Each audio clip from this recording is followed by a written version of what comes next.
esencial.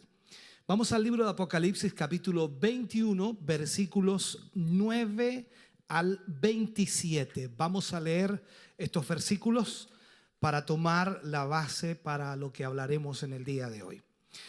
Dice así la palabra del Señor en el nombre de nuestro Señor Jesucristo. Vino entonces a mí uno de los 7 ángeles que tenían las 7 copas llenas de las 7 plagas postreras, y habló conmigo diciendo: ven acá, yo te mostraré la desposada, la esposa del Cordero. Y me llevó en el espíritu a un monte grande y alto, y me mostró la gran ciudad santa de Jerusalén, que descendía del cielo de Dios, teniendo la gloria de Dios.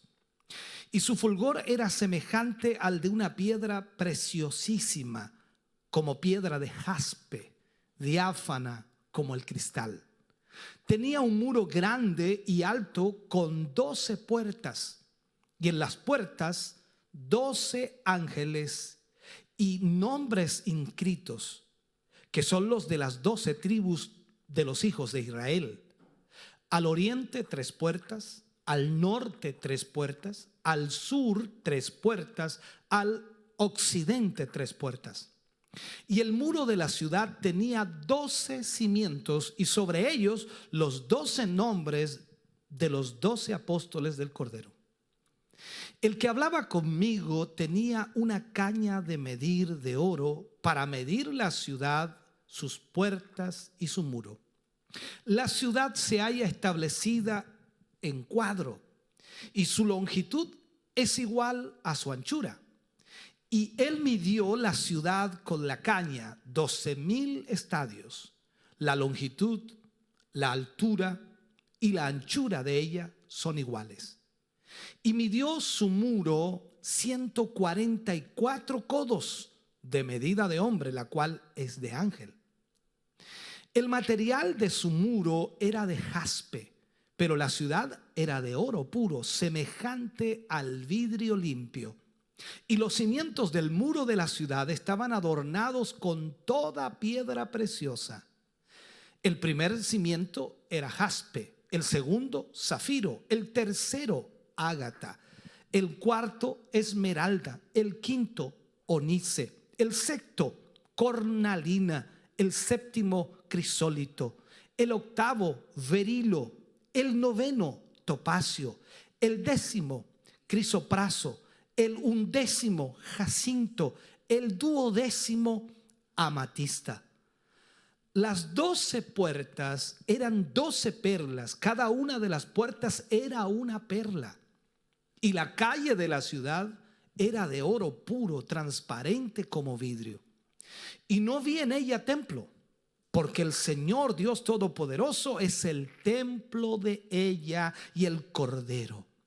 La ciudad no tiene necesidad de sol ni de luna que brillen en ella, porque la gloria de Dios la ilumina y el Cordero es su lumbrera.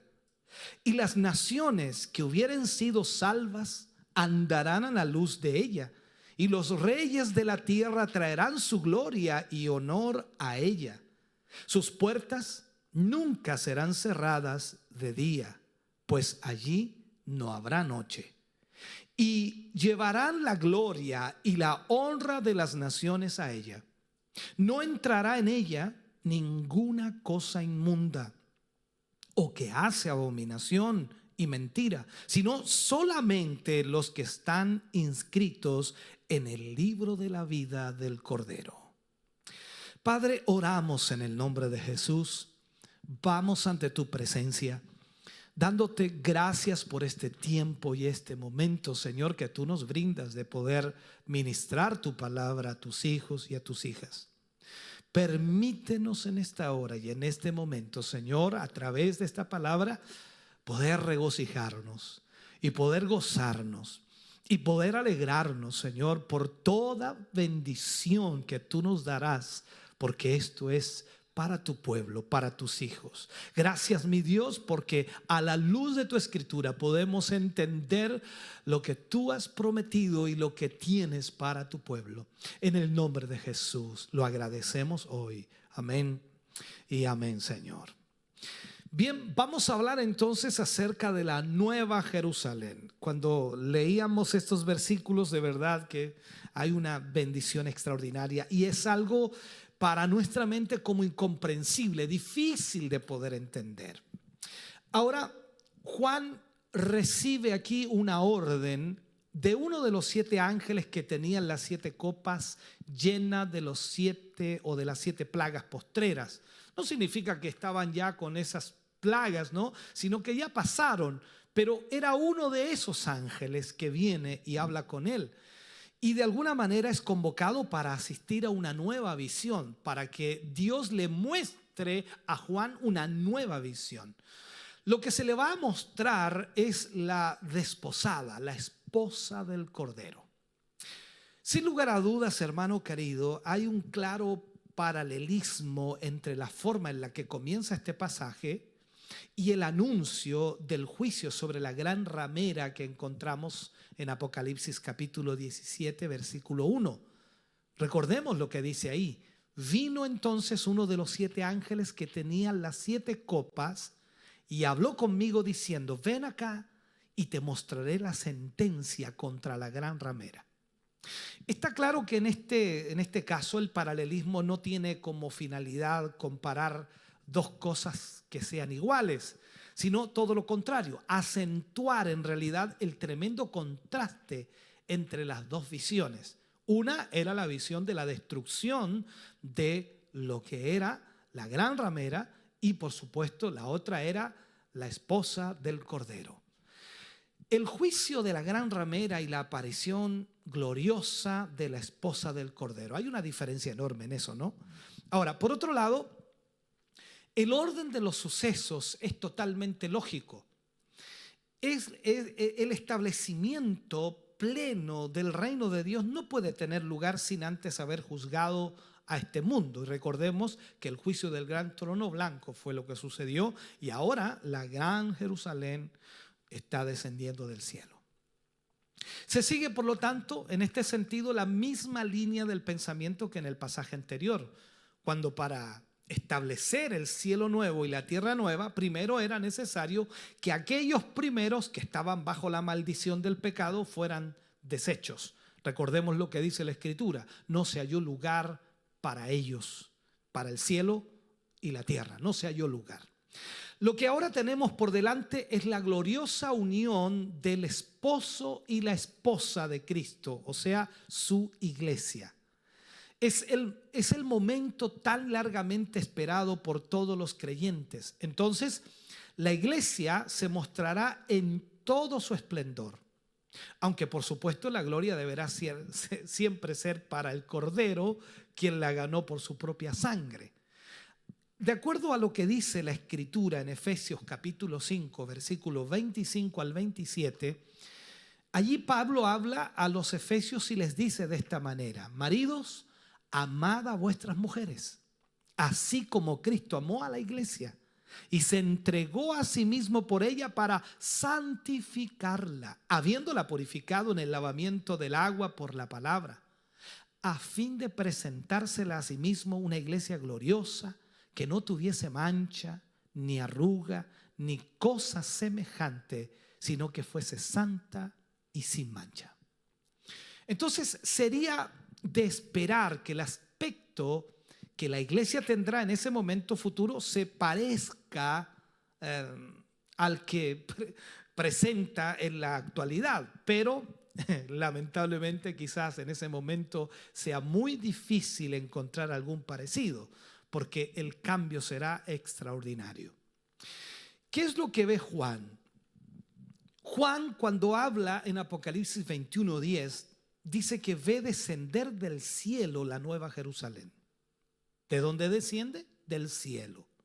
Entonces, a continuación, lo que Juan nos muestra es que él es llevado en el Espíritu, igual que en Apocalipsis 1:10, recordemos, o también en Apocalipsis 4:2, e incluso en Apocalipsis 17:3, habla de lo mismo. Fue llevado en el Espíritu y se encuentra sobre un monte grande y alto, y suponemos que estaba esperando ver a la esposa del Cordero, pero en realidad lo que se le muestra es la gran ciudad santa de Jerusalén que descendía del cielo de Dios. Ahora, cuando decimos la gran ciudad santa de Jerusalén, no estamos hablando de la Jerusalén terrenal, estamos hablando de la Jerusalén celestial. Ahora, esto no es nuevo, porque ya vimos un adelanto en Apocalipsis 21:2, hablando acerca de esto. Es evidente entonces la estrecha asociación entre la iglesia y la nueva Jerusalén. Esta será la verdadera ciudad de Dios, morada eterna de los creyentes, y desde donde Dios, por supuesto, centrará toda la administración de los nuevos cielos y la nueva tierra, en la que la iglesia tendrá una labor importante. La descripción de la nueva Jerusalén nos la da Juan de alguna manera, tratando de graficar lo que él ve y observa.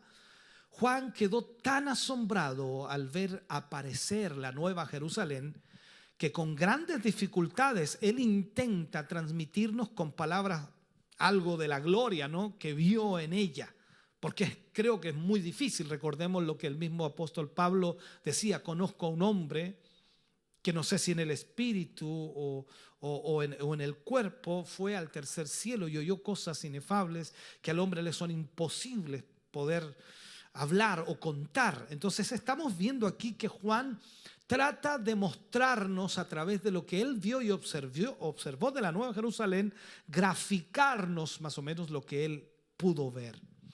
Ahora, lo que Juan ve en primera instancia es la manifestación de la gloria de Dios. O sea, Dios manifiesta su gloria en ella, en la Nueva Jerusalén. De la ciudad se nos dice que tenía la gloria de Dios, lo que implica necesariamente que Dios mismo estaba en ella como su Dios. Y sin duda, esto es lo más importante de todo.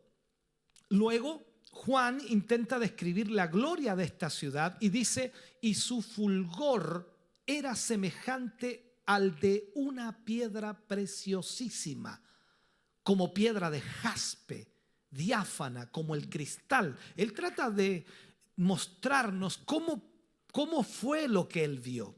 La idea parece ser que la luz de la gloria de Dios atravesaba, por supuesto, a través de esta piedra preciosísima, produciendo una belleza indescriptible, o sea, imposible de poder mencionar con palabras en la realidad. Parece que Juan no encontraba en sí las palabras adecuadas para transmitirnos a nosotros cómo era el fulgor que irradiaba aquella hermosa piedra. Entonces él busca la forma de alguna manera de relacionarlo con algo que podamos conocer en nuestro mundo actual, y lo compara con una piedra de jaspe. Aunque cuando veamos con nuestros propios ojos la belleza de esa piedra extraordinaria y de esa gran ciudad, nos daremos cuenta que las grandes limitaciones, o nos daremos cuenta de las limitaciones que Juan tuvo para poder expresar lo hermoso y maravilloso que vio en esa ciudad. Luego Juan lo que nos marca es en Apocalipsis 21, 12 al 14, nos habla acerca del muro, nos habla acerca de las 12 puertas y también nos habla de los cimientos. Lo primero que ve es el muro grande y alto, un muro grande y alto. Esto era algo que esperaríamos encontrar dentro de lo que es lo lógico en todas las grandes ciudades de la antigüedad. Recordemos, por ejemplo, Jericó, que era una ciudad fortificada que tenía un gran muro alrededor para protegerla de los enemigos. Ahora, de hecho, eso era lo primero que en la antigüedad vería los peregrinos cuando se acercaban a cualquier ciudad, y sobre todo los peregrinos que iban a Jerusalén se daban cuenta que Jerusalén estaba rodeada de un muro. Pero en el caso de la Nueva Jerusalén, su presencia no deja de sorprendernos. Entonces nos preguntamos aquí, ¿cuál era el propósito de este muro? Evidentemente no será para defender la ciudad de sus enemigos. ¿Por qué? porque todos los enemigos ya habrán sido enviados al lago de fuego, así que ya no hay enemigos. Por lo tanto, no es para eso el muro. Tal vez debamos interpretarlo como un símbolo de seguridad que gozarán los que habiten en la Nueva Jerusalén. El profeta Isaías habló algo al respecto de esto. Recordemos Isaías 26:1. En aquel día cantarán este cántico en tierra de Judá. Fuerte ciudad tenemos, salvación puso Dios por muros y antemuro. O sea, vemos aquí que ya estaba profetizado dentro de lo que Dios iba a hacer. Pero pudiera ser que la presencia de este muro fuera necesaria también por algo que vamos a ver a continuación, para entenderlo un poco más. Si ese muro, ¿cómo decirlo? Sin ese muro no se podría hablar de las puertas y de su cimiento. O sea, en otras palabras, el muro existe porque también está el cimiento y están también las puertas. Algo que para el autor es realmente importante y lo marca de esta manera. Vemos que se nos dice que en la muralla había 12 puertas y en las puertas 12 ángeles. Estos ángeles funcionarían como un guardia de honor, por decirlo así, que velarían por la seguridad de cada una de esas puertas. Y en cuanto a las puertas, se nos dice que tenían nombres inscritos que son los de las 12 tribus de los hijos de Israel. Y también que estaban distribuidas de la siguiente manera. Y Juan dice: al oriente 3 puertas, al norte 3 puertas, al sur 3 puertas, al occidente 3 puertas. Estos detalles entonces nos obligan a mirar nuevamente hacia el Antiguo Testamento. En primer lugar, nos recuerda que el acceso a la Nueva Jerusalén se produce a través de la nación judía.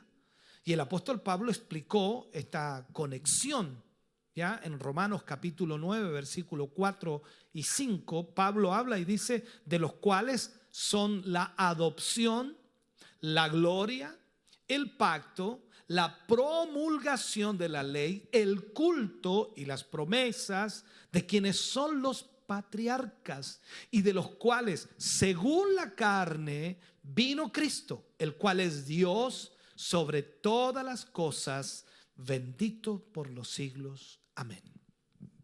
O sea, el Señor Jesucristo confirmó esto mismo cuando le dijo a la mujer samaritana: la salvación viene de los judíos. Eso lo dijo en Juan capítulo 4, versículo 22. Por otro lado, la disposición en la que las tribus estaban colocadas en las 4 direcciones cardinales, recordemos eso, nos recuerda la forma en la que el pueblo de Israel en el pasado había acampado alrededor del tabernáculo. Números capítulo 2 aparece eso. O a los nombres de las puertas de la ciudad, de los que profetizó Ezequiel también en el libro de Ezequiel capítulo 48, versículo 31 al 35. Entonces, después de describir Juan estas puertas del muro de la ciudad, pasa a hablar de sus cimientos. Y el muro de la ciudad, dice, tenía 12 cimientos y sobre ellos los 12 nombres de los 12 apóstoles del Cordero. Es interesante notar la combinación de los nombres de las 12 tribus de Israel con los 12 apóstoles que encontramos en las puertas y en el cimiento del muro. Se subraya entonces con ello que ambos son diferentes pero complementarios.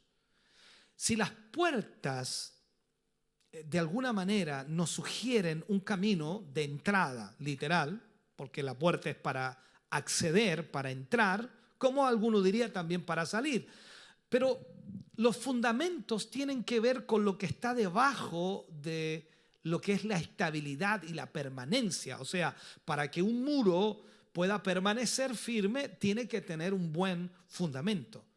Sería una equivocación pensar que tanto los 12 patriarcas como los 12 apóstoles eran las puertas y el fundamento en el sentido literal. Más bien debemos pensar en lo que ellos representaron y enseñaron.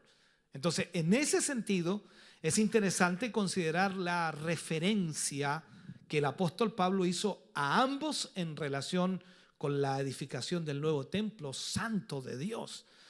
Recordemos lo que Pablo dice en el libro de Efesios, capítulo 2, versículo 19 al 22. Así que ya no sois extranjeros, dice, ni advenedizos, sino conciudadanos de los santos y miembros de la familia de Dios, edificados sobre el fundamento de los apóstoles y profetas, siendo la principal piedra del ángulo Jesucristo mismo, en quien todo el edificio bien coordinado va creciendo para ser un templo santo en el Señor, en quien vosotros también sois juntamente edificados para morada de Dios en el Espíritu. No deja de sorprendernos, hermano querido, la posición de el altísimo honor en la que aquellos sencillos pescadores de Galilea, hablo de los discípulos, fueron colocados por el Señor, el ser elegidos para encargarse de colocar el fundamento de la nueva iglesia. Entonces vemos inmediatamente la visión que tuvo Juan, que tiene una proyección desde muy atrás hacia el futuro. Luego Juan nos muestra también las medidas, y aquí me impresiono yo, de verdad, cuando veo estas medidas me impresiono. Lo busqué para descifrarlos en metros, porque nosotros entendemos en metros y en kilómetros y todo eso. Entonces, las medidas de la ciudad y del muro aparecen en Apocalipsis, lo leímos, capítulo 21, versículo 15 al 17. Entonces, la escena nos recuerda a la visión de Ezequiel que él tuvo de las mediciones del nuevo templo. Usted recuerda en Ezequiel capítulo 40 y capítulo 42, habla de las medidas de ese ángel que tenía el cordel en su mano. Ahora bien, ¿cuál era el propósito por el que se midió la Nueva Jerusalén? ¿Por qué? ¿Por qué se midió la Nueva Jerusalén? En primer lugar, podemos pensar que Dios mide aquello que le pertenece. Pero es probable también que quiera mostrarnos la grandeza de la Nueva Jerusalén. Notamos que tanto su longitud, altura y anchura era exactamente la misma. Y la Biblia lo menciona y dice 12,000 estadios. O sea, la longitud, altura, anchura. O sea, altura, anchura, longitud. 12,000 estadios. Esto equivaldría en metros y kilómetros, equivaldría aproximadamente a unos 2,414 kilómetros. ¡Wow! 2,414 kilómetros. Ay, Dios mío, ¿cuánto habrá de aquí a Arica?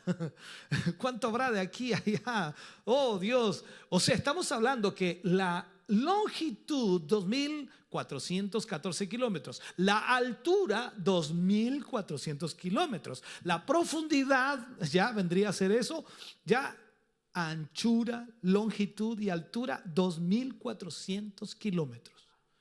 ¡Wow! Entonces es difícil para la mente humana imaginar una ciudad en forma de cubo con estas dimensiones, porque es un cubo la ciudad, la Nueva Jerusalén. Por supuesto, entonces, esta es una ciudad inmensamente grande, tan grande que habrá lugar para todos. Como el Señor dijo, Juan capítulo 14, versículo 2, en la casa de mi Padre muchas moradas hay. Si le queda alguna duda, solo lea esa parte de Apocalipsis. Pero hay otro detalle que no debemos pasar por alto. La Nueva Jerusalén es perfectamente cúbica. Es un cubo, como lo dije. Esto puede indicar perfección, pero también nos recuerda al lugar santísimo dentro del hermoso templo de Salomón que construyó. Por eso digo que todo estaba graficado en el pasado, en todo lo que Dios había ordenado, y ahora Dios está haciéndolo tal cual como Él lo había ya indicado para los suyos. Veamos Primera de Reyes, capítulo 6, versículo 20. El lugar santísimo estaba en la parte de adentro, dice, el cual tenía 20 codos de largo, 20 de ancho y 20 de altura, y lo cubrió de oro purísimo. Asimismo cubrió de oro el altar de cedro. O sea, era un cubo el lugar santísimo donde estaba la presencia de Dios. ¿Estamos entendiendo? Entonces, de alguna manera es como si nos quisiera dar a entender que la totalidad de la ciudad será la morada de Dios, tal como lo era en el lugar santísimo. Esto nos hace pensar inmediatamente que los ciudadanos de esta ciudad tendrán una experiencia constante de la presencia de Dios y disfrutarán de la adoración. O sea, no es que, a ver, ¿cómo lo pongo en parte humana? No es que el Señor va a venir mañana y posiblemente venga el próximo mes. No, Él va a estar siempre allí. Por último, se nos da también las medidas del muro, porque hay un muro que circunda la ciudad y dice que el muro es de 144 codos, la medida de hombre, la cual es de ángel, dice 144 codos de altura. Eso es lo que mide el muro, ¿ya? Esto equivaldría a unos 77 metros de altura. Y mi mente, ¡pah! 77 metros de altura. O sea, si lo comparamos con la altura de la ciudad, el muro sería pequeño para la altura, porque la ciudad va a medir 2.414 kilómetros de alto. Por lo tanto, el muro es insignificante para la gran ciudad, pero es suficientemente alto para nosotros. Entonces, si pensamos que el muro en sí es alto, aproximadamente de la altura de los rascacielos, de más o menos unos 25 pisos de altura, para que tengamos una idea. Es como, el muro sería como de 25 pisos de altura. En ese caso, entonces, ese muro dejaría ver la gran ciudad desde cualquier parte, porque la ciudad tendría 2.414 kilómetros de alto. Lo otro que Juan nos muestra aquí, que es fascinante también, en Apocalipsis 21, 18 al 21, los materiales con los que estaba hecha. Cuando Juan comenzó a ver la ciudad, lo primero que le sorprendió fue su muro de jaspe, que resplandecía con la misma gloria que el Señor tenía cuando estaba sentado en su trono. Recuerde usted en Apocalipsis capítulo 4, versículo 3. Pero al entrar en la ciudad, la impresión fue mucho más fuerte, porque dice, pero la ciudad era de oro puro, semejante al vidrio limpio. ¡Wow! Una vez más, Juan compara la belleza, la riqueza de la Nueva Jerusalén con los más costosos materiales que nosotros conocemos en este mundo actual. Todo ello, ¿para qué? Para darnos a entender o darnos la idea del brillo de la gloria de Dios manifestada en cada detalle de la ciudad. Aún así, resulta evidente, hermano querido, las dificultades que Juan tenía para describirnos lo que estaba viendo. O sea, ¿cómo describir? ¿Cómo sería lo que Juan vio? Porque claro, aquí nos impresiona con lo que dice, pero tiene que haber sido extraordinario. Un detalle que nos llama la atención es que hasta los mismos cimientos del muro de la ciudad estaban adornados de 12 piedras preciosas y se nos da una lista de cada una de ellas. Y decimos que nos extraña porque ningún constructor se molestaría, por decirlo así, en adornar los cimientos de un muro. Sin embargo, esto era la forma en la que Dios había prometido que edificaría a Israel. Recordemos, Isaías capítulo 54, versículo 11 y 12 dice, pobrecita, fatigada, con tempestad, sin consuelo. He aquí, le dice Dios a Israel, he aquí que yo cimentaré tus piedras sobre carbunclo y sobre zafiros te fundaré. Tus ventanas pondré de piedras preciosas, tus puertas de piedras de carbunclo y toda tu muralla de piedras preciosas. Ya lo había dicho. Aunque es cierto que resulta complicado identificar con exactitud, por supuesto, las piedras preciosas que aquí se mencionan, porque no las conocemos nosotros. Sin embargo, hay varias ideas que nos quedan claras ante esta descripción. Es algo hermoso, maravilloso. Vistas entonces en su conjunto, nos comunica la impresión de una estructura radiante, hermosa, brillante, maravillosa, extraordinaria. Puede agregar todo lo que quiera ahí en eso. Es una ciudad de luz y color.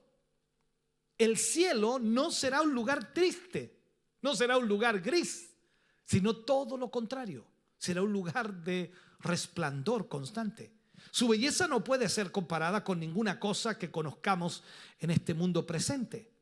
La gran variedad de piedras preciosas nos recuerda la diversidad inagotable de las manifestaciones de la gloria de Dios que podremos disfrutar por toda la eternidad.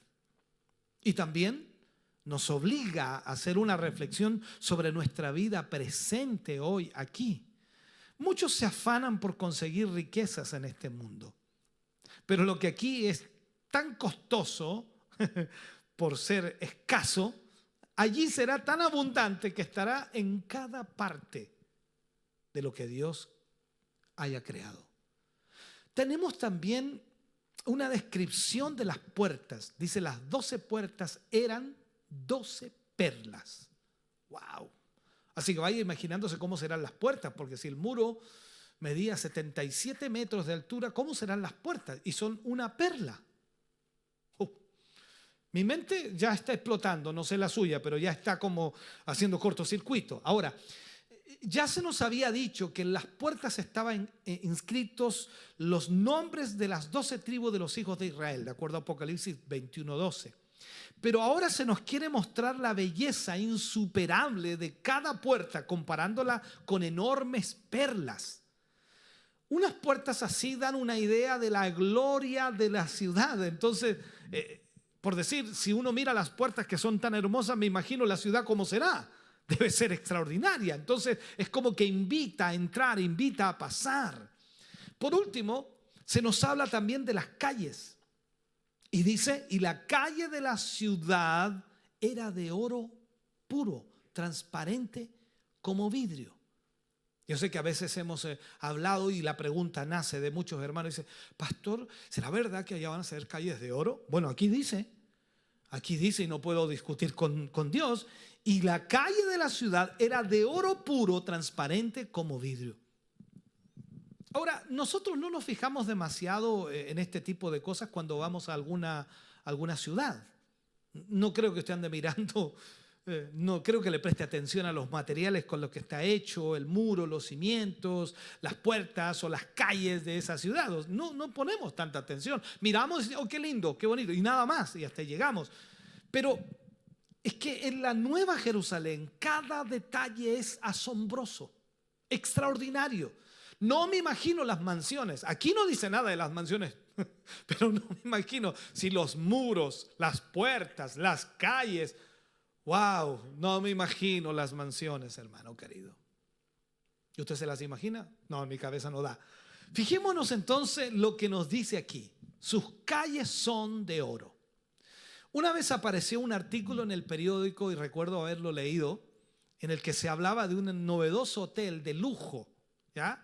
En el que todas las cosas habían sido doradas o decoradas con oro. No estoy hablando de oro puro ni tampoco oro, ¿cómo se le llama en todo el contexto? Sino que era enchapado en oro, por decirlo así. Entonces la pregunta que se hacía mucha gente es, ¿cuánto costará una noche allí? ¿Y quién puede permitirse algo así? Estar en un hotel que está todo enchapado en oro. Imposible. Pero la Nueva Jerusalén, hasta las calles serán de oro. Y cada creyente podrá disfrutarla durante toda la eternidad por la gracia de Dios. Por otro lado, hermano querido, es importante también que nos demos cuenta de que aquí se está estableciendo nuevamente una asociación con el templo que el rey Salomón construyó. En él los sacerdotes, recuerde usted, caminaban sobre el oro como en la Nueva Jerusalén. Primera de Reyes 6:30 habla acerca de eso. Podríamos decir entonces que esta ciudad celestial a la que somos llamados a vivir por toda la eternidad es la consumación plena de lo que en pequeña escala se nos mostró en el Antiguo Testamento o en el Antiguo Templo de Israel. Esto viene entonces confirmado por lo que vemos a continuación en la descripción que Juan nos está haciendo acerca de esta nueva Jerusalén y nos muestra estas calles que son de oro. No obstante, antes de que sigamos adelante debemos notar que con la descripción que se nos acaba de hacer se está dando respuesta a una pregunta que previamente había sido formulada en este libro. Recordemos que cuando la Babilonia fue destruida, la gente que veía el humo de su incendio dieron voces diciendo: ¿qué ciudad es semejante a esta gran ciudad? Apocalipsis 18:18 dice eso. A pesar de todas las injusticias que se nos dice que eran cometidas en Babilonia, los hombres pensaban que era imposible que hubiera una ciudad más gloriosa que la Babilonia. Eso es lo máximo a lo que, por supuesto, el hombre puede aspirar, pero Dios tiene su propio proyecto que supera infinitamente a cualquier cosa que el hombre pecador pueda construir y siquiera imaginar sobre esta tierra. Entonces Juan nos delinea todo lo que vio. Luego Juan, en el capítulo 21 que estamos allí, versículos 22 y 23, nos muestra la presencia de Dios en la Nueva Jerusalén. Juan pasa de la descripción de la hermosura de la Nueva Jerusalén a la presencia de Dios en ella, que es la verdadera causa de su gloria. Por otro lado, la presencia del Señor, Dios Todopoderoso, en la Nueva Jerusalén, hace que toda la ciudad se convierta en el nuevo templo de Dios. ¿Por qué? Porque la presencia de Dios está allí. En realidad, deberíamos decir que toda la ciudad es el verdadero lugar santísimo. Recordemos lo que mostrábamos acerca de lo que construyó Salomón en el templo, que era un cubo, literalmente un cubo, en donde la presencia de Dios descendía. La Nueva Jerusalén es un cubo con una enormidad de kilómetros, por supuesto. Ahora, esa es la razón por la que Juan no vio en ella un templo como siempre había habido en la nación de Israel. Aquí en la gran ciudad, la Nueva Jerusalén, no hay un templo. La presencia de Dios no estará limitada a alguna parte especial de la ciudad. Esto implica que cada creyente estará constantemente en la presencia de Dios, en una comunión constante, en una comunión santa, en una comunión perfecta con Él. Entonces volvemos de alguna manera a recordar en el inicio, en los momentos cuando Adán y Eva estaban todavía en el huerto de Edén, antes del pecado. Ellos se paseaban en el huerto de Edén y a la luz del día en realidad, la presencia de Dios venía y estaba con ellos sin tener vergüenza ni temor ellos. Eso lo vemos en Génesis 3:8. Ahora, en este sentido debemos recordar que cuando a Moisés se le ordenó construir el tabernáculo, se le dijo que debía hacerlo siguiendo el modelo celestial que le había sido revelado. En Hebreos 8:5 también habla acerca de eso Pablo. Por lo tanto, bien podemos decir que lo que ahora tenemos delante es el verdadero templo de Dios, el auténtico y eterno templo de Dios que durará y perdurará por toda la eternidad. Otra de las consecuencias que tendrá el hecho de que Dios mismo more en la Nueva Jerusalén es el que la ciudad no tiene necesidad de sol ni de luna que brillen en ella. Increíble. La luz que pudieran dar el sol y la luna no lograrán aportar nada a la luz gloriosa de la presencia de Dios. Con esto se cumplirá lo anunciado por el profeta. Recordemos, Isaías lo escribe en Isaías 60:19. Dice: el sol nunca más te servirá de luz para el día, ni el resplandor de la luna te alumbrará, sino que Jehová te será por luz perpetua y el Dios tuyo por tu gloria. Un detalle, hermano querido, que debemos notar también es la plena armonía e igualdad entre el Padre y el Hijo. ¿Por qué? Porque dice que la gloria de Dios la ilumina y el Cordero es su lumbrera. Esto no nos extraña porque sabemos que Dios es luz. En primera de Juan capítulo 1 versículo 5 habla acerca de eso.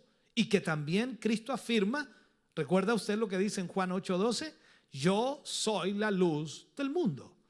O sea, vemos entonces que Dios es luz y Jesús dice, yo soy la luz del mundo.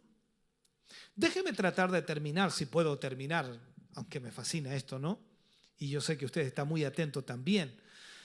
Lo que Juan ve en Apocalipsis 21, 24 y 26, que ya es lo último que trataré, dice, las naciones llevan su honor y gloria. Nos encontramos en estos versículos con algunos hechos sorprendentes. En primer lugar, se nos dice que las naciones que hubieran sido salvas andarán a la luz de ella. Empecemos por preguntarnos, ¿a qué naciones se refiere? En principio, la conclusión lógica es que son gentiles, es decir, no son exclusivamente de la nación judía. Ahora bien, aparte de esto, es imposible saber a qué naciones se refiere, porque en ese momento, viendo la Escritura, todo será nuevo y no habrá una correspondencia exacta con las naciones que conocemos en el día de hoy. Es probable entonces que en el nuevo orden mundial establecido por Dios se crearán nuevos pueblos que serán gobernados por los creyentes. Si esto es así, entonces no será de extrañar lo que se dice a continuación. Y los reyes de la tierra traerán su gloria y honor a ella. Este será un cambio muy significativo, porque todos los gobernantes de la tierra servirán al Señor y llevarán sus presentes a la nueva Jerusalén, centro del gobierno universal de Dios. Otro detalle sobre el que Juan quiere llamar nuestra atención es que sus puertas nunca serán cerradas de día, pues allí no habrá noche. En cualquier ciudad amurallada de la antigüedad, sus puertas serían cerradas al anochecer, a fin de impedir que entraran invasores, delincuentes o cualquier otro tipo de persona potencialmente peligrosa. O sea, cerrarían sus puertas. Pero en la Nueva Jerusalén las puertas permanecerán abiertas siempre, ya que no habrá noche. Lo que nos transmite entonces la idea de paz, de tranquilidad. En realidad se nos dice que allí no habrá noche. Las tinieblas nunca más harán su aparición, nunca más. Terminará el temor que de alguna manera nos sugiere la oscuridad y viviremos en un día sin fin, lo que implica también el fin de los ciclos de la antigua creación. Todo será hecho nuevo. Con todo esto entonces se cumple lo dicho por el profeta. Isaías habló mucho acerca de esto y en Isaías 60:11 dice, tus puertas estarán de continuo abiertas, no se cerrarán de día ni de noche, para que a ti sean traídas las riquezas de las naciones y conducidos a ti sus reyes. Todo esto entonces nos hace pensar que quizá no todos vivirán de manera permanente dentro de la Jerusalén celestial. Podría ser algo similar a lo que ocurría antiguamente con el pueblo de Israel. Recordemos un poco que tenían a Jerusalén como la capital e iban allí para las grandes celebraciones. Entonces, puede ser que sea de esa manera. Ahora, cerrando este tema y terminándolo, los habitantes de la Nueva Jerusalén. Juan dice en Apocalipsis 21, 27, a diferencia, dice, de lo que ocurrió de alguna manera en la Babilonia, que era la madre de las rameras y de las abominaciones de la tierra. Recordemos eso, a diferencia de eso, Apocalipsis 17, 5. En la Nueva Jerusalén, dice, no entrará en ella ninguna cosa inmunda o que hace abominación y mentira. Y parece que hay un registro de los habitantes de esa gloriosa ciudad. Seguramente usted lo recordará, los que están inscritos en el libro de la vida del Cordero. Esto nos recuerda entonces que nadie podrá estar allí sin haber creído en la obra salvadora, salvífica, redentora de nuestro Señor Jesucristo. Por lo tanto, cada uno de nosotros debemos agradecer a Dios por la salvación que Él nos ha dado. Y lo que nos espera es tremendamente glorioso y maravilloso. La nueva Jerusalén, hermano querido, algo impresionante, extraordinario. Permítame orar. Padre, en el nombre de Jesús vamos ante su presencia. Agradecemos infinitamente su gran amor y misericordia. Muchas gracias por permitirnos en esta hora y momento, Señor, poder estar junto a sus hijos y ministrar esta palabra maravillosa, gloriosa. Causa gozo, alegría en nuestro corazón. Porque sin duda, Señor, tú nos muestras que tus promesas son reales. Voy pues a preparar lugar para que donde yo esté, vosotros también estéis. En la casa de mi Padre muchas moradas hay. Padre, gracias por tu amor y misericordia. Gracias por tu bondad. Gracias por tu palabra en esta noche a nuestra vida y corazón. Permite, oh Dios amado, que cada uno de tus hijos que ha escuchado esta palabra sea bendecido maravillosamente. En el nombre de Jesús lo pedimos. Amén y amén, Señor.